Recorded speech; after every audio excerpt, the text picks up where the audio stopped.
Look at these numbers. The KOSPI is down 34% from its June highs. It's had 8 circuit breakers this year alone. Now Samsung is down 41%, SanDisk 46%, and Nebius is down 37%. And Oracle is down 49% from its all-time highs. Guys, this is one of the worst drawdowns that tech, semiconductors, memory, and high beta AI names has seen in years. And normally, that's a headline to be afraid of. However, today, we are going to do two things. Firstly, we are going to explain exactly how we got here and the chain reaction that started all of this. Secondly, we are going to run through 3 names that we are buying right now. Now, these names are not high beta stock stories. They are 3 companies with strong fundamentals, irreplaceable moats, and in some cases even a monopoly. And these 3 companies got lumped into everything when the market was being sold off. But guys, for these 3 names, you are going to have to stick with us because first we are going to run through how the market has crashed so hard and how we got here. So guys, I'm going to share my screen now. And first thing we're going to talk about is where it all started. So guys, in my opinion, this started with Broadcom, okay? Its latest Q2 earnings when the CEO, Hock Taden, came out and guided Q3 revenue of just 16 billion, okay, for the next quarter. Now, analysts were expecting 17.2 billion. That gap, a little over $1 billion in guidance, was enough to knock nearly 13% of Broadcom's stock in a single session. And it dragged down the entire chip supply down with it, okay? So if we look here at the stocks, we can see this Broadcom initially drew the market down about 10% post earnings. And that was an initial spark reaction from the market saying, okay, is Q3 going to be as profitable? Is it going to monetize AI or are we going to see weakness? And Broadcom's earnings was the first look at the Q3 season and the guidance was a little bit underwhelming. So what happened? This knocked the Philadelphia Semiconductor Index by 10% in one day, as we just saw. More than $1 trillion in value wiped out in just one session.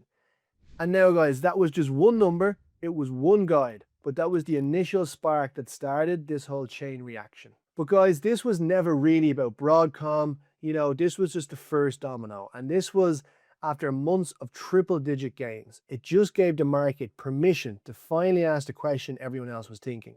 Is this priced for perfection? And the expectations reset forced leverage funds to unwind fast, amplifying every move down. So guys, looking at the SOX chart, we are talking about semiconductor movements, okay? And in the last 365 days had delivered about a 65% return. Okay, so it is no wonder that when the markets got a little spooked, that we saw this sell-off to date of about 25% across the broader industry. And so guys, what happened in the meantime? In Korea, we had a forced leverage sell-off that was driven by Samsung and SK Hynix. Samsung came out and posted their best quarter ever. It was the best quarter for an operating profit that the company had ever seen. And what happened? The KOSPI, the Samsung, and SK Hynix, they all sold off as much as I think it's down 30% now, 34% at its peak. And these 2 stocks, okay, Samsung and SK Hynix, they together made up roughly half the index entire market cap.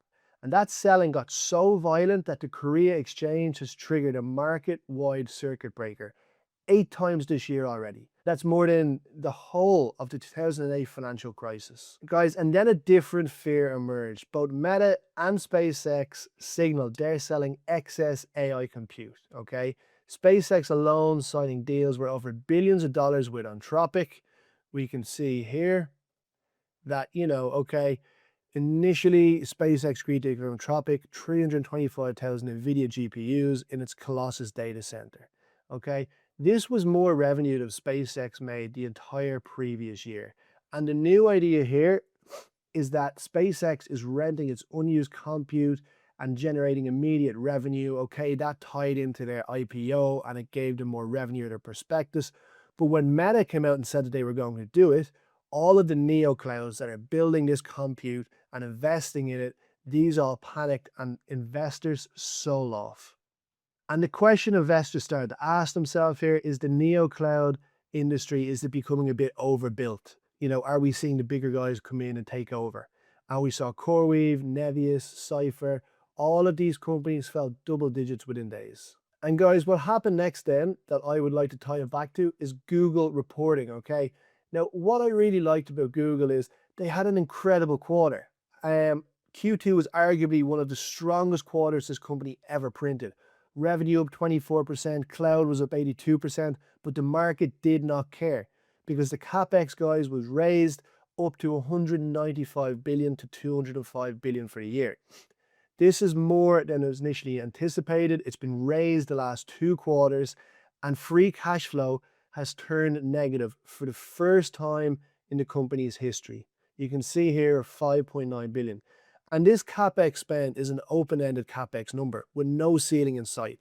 And it is exactly what made the market nervous. And so guys, on top of all that, the US conflict in Iran pushed up oil prices, which bled into inflation. And this has flipped the conversation from rate cuts to rate hikes, right? And we can see here, you know, it's looking increasingly more likely per each month. It's saying in September, it's pretty much factored in. Higher rates means a higher discount on future cash flows. So names like Palantir down 36%, no surprise here because most of its value is in that future cash flow.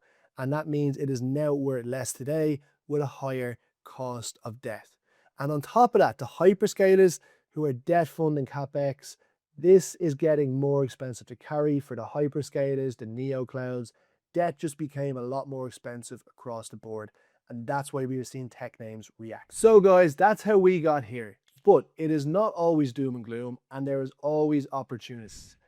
This isn't the time for your high risk, high beta names, and we want proven compounders with real revenue, real profit, cash flow, good strong management teams, and a diversified business. So guys, today then, the second part, we are going to run through 3 names that we love that have been caught up in the crossfire. These are 3 long-term structural winners, and today you can get them at a lower price. So guys, first up, a name that I love, TSMC, Taiwan Semiconductor Manufacturing Company. And guys, this is the elevator pitch. It's the only company that can manufacture the world's most advanced AI chips at scale that the industry needs.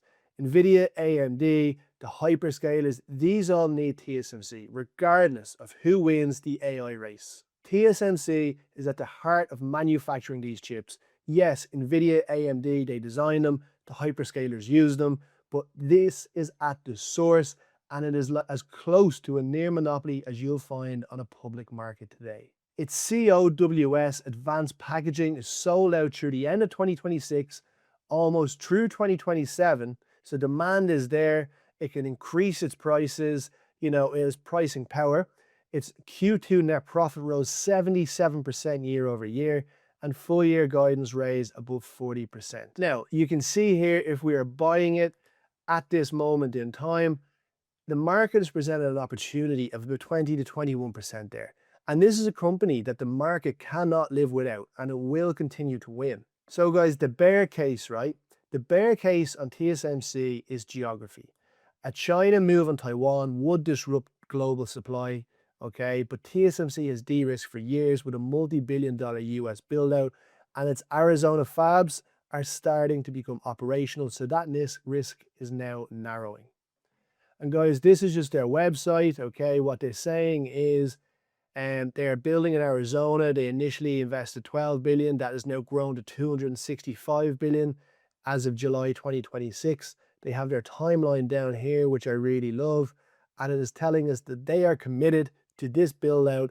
And what I love about it is the bear case is put to bed. China becomes less of a problem, and TSMC can stand up on the global stage and continue to win. So guys, now at this price point, a forward P of 25 times, you know, a market drawdown of 21%, this is going to continue to win. It's one I really, really like. And guys, our price target that we just initiated is at $520. I believe that can be achieved in the next 12 months. If you think about it today, it is trading at $380 per share. This is saying 520. That's about a 36% upside. This is a world-class moat, a near monopoly, and a bear case that keeps fading. And what supports this price target? Its operating cash flow was north of 20 billion last quarter alone. Revenue compounded 24% over the last 5 years every year. And it's forecast to grow north of 39% this year, so it's still at its peak. So for me, TSM is a must-have long-term play. Guys, our second company, Alphabet. And Alphabet is monetizing AI on two fronts at once. Google Cloud revenue was up 82% for the last quarter, with a backlog that just crossed 514 billion. And search, the business many assumed that AI would completely erode. The headline number here is 17%, but its search business grew 19%. Where else in AI is it monetizing? Gemini now has more than 950 million monthly active users, and nearly 90% of the Fortune 100 companies are on Gemini Enterprise. Alphabet owns both the infrastructure and the distribution across consumers and enterprise. It is the Mag 7 AI winner. And guys, for me, excluding Nvidia, Alphabet is arguably monetizing AI better than any Mag 7 name. It has a forward P of just 23 times, and that's cheap. For added context, Warren Buffett waited almost 30 years to buy Alphabet, and he has now confirmed that Google's latest buys were all his decision. Berkshire built their stake between $250 to $350, so the stock is currently trading in and around that Buffett buy zone. Guys, our price target is $413 per share, as high as $415 on the DCF. This entire pullback was triggered by one thing, the capex guide, in one of the strongest quarters this company has ever printed. The market stuck on the spending number, and we think Alphabet is monetizing AI better than anyone right now. We called it across cloud, backlog, Gemini users, and the Fortune 100 companies. So for us, this could be a long-term structural winner, and we are going to be closely watching how it plays out. Now guys, moving on to our third and final company, Microsoft. I call it the legacy flywheel, and this is one that I've definitely been accumulating, okay? And guys, Microsoft's AI business is already running at a pace of $37 billion annually. For context, their revenue is $81 billion. If their AI revenue is now coming in at $37 billion, we have to start looking at Microsoft differently. And it is backed by a backlog of $625 billion. That's contracted, visible future cash flow, not hope. And a lot of companies out there don't have that. The companies that don't have their backlog, they are riskier bets. Microsoft has it locked in. And guys, Azure is growing at around a 40% pace. It's set to reaccelerate even faster when new capacity comes online later this year. And guys, here's the part that stands out. Every other AI business is fighting for enterprise attention. Now, Microsoft already has one foot inside the building. It has Word, Excel, PowerPoint, LinkedIn. Businesses already trust Microsoft. So the move to Copilot and Azure AI happens almost by default, in my opinion. That's the flywheel. They've got one foot inside the door, they have trust, and they will continue to adopt quicker than most of their enterprises will move to competitors. Now guys, in terms of valuation, Microsoft trades at the cheapest valuation in this group of three, a forward PE of just 20 times. Okay, we have a price tag we've issued today of $580. Think about how that backlog alone converts into cash flow over the next few years. This is high margin business in terms of the revenue that it is now generating in its cloud and its AI. It's trusted company and it's embedded across enterprises worldwide. For us, for me, this is one of my highest conviction holdings at the moment, and I'm accumulating each month. So guys, here is the takeaway. This pullback that we've all seen, and it's been devastating.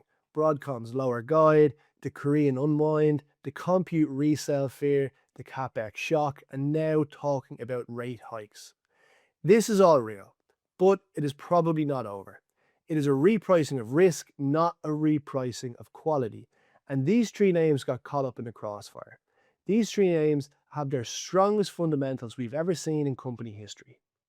So for me, this is a real opportunity. So TSMC is the irreplaceable foundry, the monopoly, trading at just 25 times forward earnings. And Alphabet, for me, Alphabet is monetizing AI on both cloud and search better than anyone else in the market at the same buy zone that Warren Buffett bought it for himself. And Microsoft is that one foot in the door trusted legacy partner with a $625 billion contracted backlog. So we are watching three things from here. TSM's Arizona build-out as the bear case fades. We're looking at Alphabet's cloud backlog converting into higher margin profits, and Microsoft Azure's reacceleration in the back half of the year. As always, guys, do your own research. But if this video helped you make sense of what is actually happening in the market right now, please do hit like and hit subscribe. It helps the channel keep growing. And tell me in the comments, of these three stocks, which are you particularly most bullish about, which has the best opportunity, and which one are you most likely to buy? Thanks, and we'll see you in the next one.